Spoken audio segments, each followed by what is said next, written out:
বাপের বেটা হইলে জানাজার পরে রাসূল দোয়া করছেন এমন একটা হাদিস দেখাও। বাপের বেটার কি দরকার? বাপের বেটি আছে না? আপনি হাদিস দেখতে চেয়েছেন?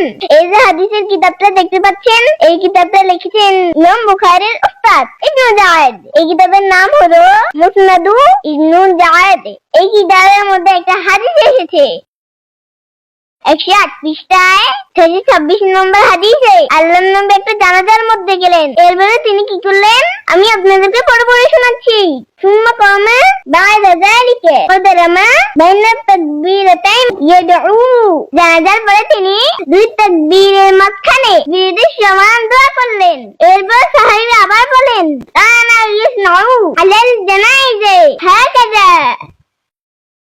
সাহাবী বলেন আমাদের নবীজি সব সময় জানাজার পরে এইভাবে দোয়া করতেন। মুরব্বি হাদিস পেয়েছেন? না পেলে বলবেন আরো দিব। এবার আসুন আপনাদের কিতাব ফতোয়া দারুল উলুম দেওবন্দ পঞ্চম খণ্ড 294 পৃষ্ঠা 3134 নম্বর ফতোয়ায় জানাজার নামাজের পর হাত উঠিয়ে দোয়ার কথা যখন জিজ্ঞেস করা হলো তার জবাবে লিখা হয়েছে ইসমে কুছ হরজ নেহি হে, এতে কোনো অসুবিধা নাই। এবার মুরব্বি আপনি বলেন আপনাদের ফতোয়া দারুল উলুম দেওবন্দওয়ালা বাপের বেটা নাকি ছাগলের বেটা? আমার ভিডিও ভালো লাগলে পেজটাকে ফলো করুন।